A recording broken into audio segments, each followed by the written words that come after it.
Sir నమస్కారం అండి. నమస్కారం. మీ పేరు చెప్పండి. గోవినేని రామారావు. ఏ ఊరు? తాడికొండ. ఓకే. ఏ జిల్లా? గుంటూరు జిల్లా. ఓకే సార్, మొత్తం 800 ఎకరం వ్యవసాయం చేస్తున్నారు? 870 ఎకరాలు. 870 ఎకరాలు. ఏమేమి పంట వేస్తున్నారు? ఒక 50 ఎకరాలు చిల్లి చేసాం. ఓకే. 35 ఎకరాలు పత్తి వేసాం. 300 ఎకరం మినుము వేసాం. 250 ఎకరం శనగేసాం. ఓకే. ఒక 20 ఎకరాలు మొక్కజొన్న వేసాం. ఒక 20 ఎకరాలు పెసరేసాం. ఓకే. ఇంకా కాటన్ ఎంత వేసారు? పత్తి ఎంత వేసారు? 35 ఎకరాలు. 35 ఎకరాలు. మొత్తం 870 ఎకరాలు చేస్తున్నారు. ఓకే సార్, ఇన్ని వందల ఎకరాల్లో మొత్తం వ్యవసాయం ఎట్లా వర్కర్స్ చేస్తున్నారా, ట్రాక్టర్తో ఎట్లా చేస్తున్నారు మీరు? ట్రాక్టర్ పెట్టి చేస్తామండి. మొత్తం ట్రాక్టర్లే. స్ప్రేయింగ్ విధానం? స్ప్రేయింగ్ ట్రాక్టరే. Spraying tractor. సార్, ఇప్పుడు ఈ మిరవ తోట ఈ విధంగా ఉంది. ఇది ఎన్ని రోజులు స్టేజ్ మిరవ తోట మీది? ఇది 120 రోజులు. 120 రోజులు. ఓకే. ఇప్పుడు మీరు ఈ మిరవ తోటలో పూతల పురికి ఏమేమి స్ప్రే చేశారు? అలకనంద. ఓకే. స్ప్రే చేసాం. బాగుంది. ఓకే. ఎట్లా ఉంది ఒకసారి కొమ్మలో ఇవి చూపించండి, ఎట్లా ఉంది క్వాలిటీ మీకు? మరి ఎన్ని క్వింటాలు కాపోయింది సార్? 20 క్వింటాలు కాపోయింది. 20 క్వింటాలు కాపైపోయింది. ఓకే. పూతల పురికి ఎట్లా ఉంది మీకు అలకనంద? చాలా బాగుంది. చాలా బాగుంది. ఏమింది మీకు ఏం తేడా అనిపిస్తుంది దాంట్లో? ఫ్లవరింగ్ బాగా వస్తుంది. కొమ్మ షైనింగ్ పెరుగుతుంది తోట. ఓకే. క్వాలిటీ బ్రహ్మాండంగా ఉంటుంది. ఓకే. ఇంకేమి స్ప్రే చేశారు?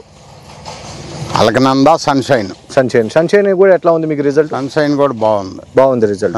బాగుంది. ఇప్పుడు ఈ మిర్చి వేసిన రైతులందరినీ కూడా మీరు ఇన్ని వందల ఎకరాల వ్యవసాయం చేస్తా సీనియర్ రైతు, ఇప్పుడు ఈ రైతులందరినీ కూడా సన్షైన్, అలకనంద వాడుకోమని చెప్తారా? తప్పనిసరిగా. ఓకే. రైతుకి ఏ విధమైన బెనిఫిట్స్ ఉన్నాయి ఇంకా సన్షైన్, అలకనందలో? మనకి ఈ నల్లి అరికట్టడంలో ఈ సన్షైన్, అలకనంద చాలా ఉపయోగపడుతుంది. నల్లి అంటే మీకు పూతలో వచ్చే పురుగు? పూతలో తామర పురుగు. ఓకే. అది నీట్గా ఉంది. ఒక పూత కోసి చూపించండి మీరు.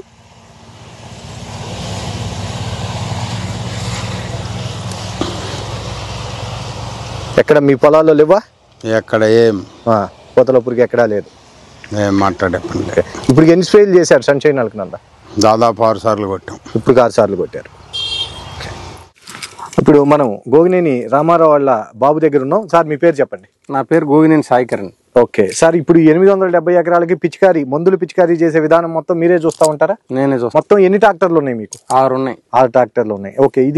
ఇది స్ప్రే చేసే ట్రాక్టరా? అవును. ఎట్లా చేస్తారు ఈ ట్రాక్టర్ తో? రోజుకి ఎన్ని ట్యాంకులు చేస్తారు ఏంటి రైతులకు చెప్పండి ఒకసారి. రోజుకి దీంతో 20 ట్యాంకులు స్ప్రే చేస్తాం. ఓకే. ఎన్ని ట్రాక్టర్లు ఉన్నాయి ఇట్లా స్ప్రే చేసి? 2 ఉన్నాయి. అసలు మొత్తం ఎన్ని ట్రాక్టర్లు ఉన్నాయి? 6 ఉన్నాయి. ఓకే. మిగతా ఏం చేస్తా ఉంటాయి? మిగతా వ్యవసాయం చేస్తా ఉంటాయి. ఓకే. ఈ 2 ట్రాక్టర్ స్ప్రే చేస్తాయి.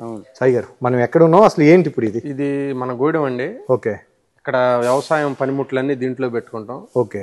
ఎరువులు పండిన తర్వాత పండిన ధాన్యం గానీ ఏదైనా ఇక్కడ గూడెంలో నిల్వ చేసి అమ్ముకుంటాం. మినువులు, శనగలు మొత్తం ఇక్కడే స్టోర్ చేసి అమ్ముకుంటాం. సార్, వీళ్ళు ఏం చేస్తున్నారు ఏంటిది ఒకసారి చెప్పండి. వీళ్ళు జల్లెళ్ళు పోస్తున్నారండి. ఇది ముందుగా 30 ఎకరం వేసాం మినుము. ఓకే. అది మినువులు పోసి లారీకి లోడ్ చేస్తున్నాం. ఓకే. ఎన్ని క్వింటాల కాడికి వచ్చినాయి సార్? ఎకరానికి 9 క్వింటాల కాడికి. 9 క్వింటాల కాడికి వచ్చినాయి. ఇప్పుడు వాళ్ళు ఏం చేస్తున్నారు? వాళ్ళు జల్లెళ్ళు పోస్తున్నారు. కొద్దిగా మట్టి తగిలితే. ఓకే. చూపించండి క్వాలిటీ ఎట్లా ఉన్నాయి మినువులు.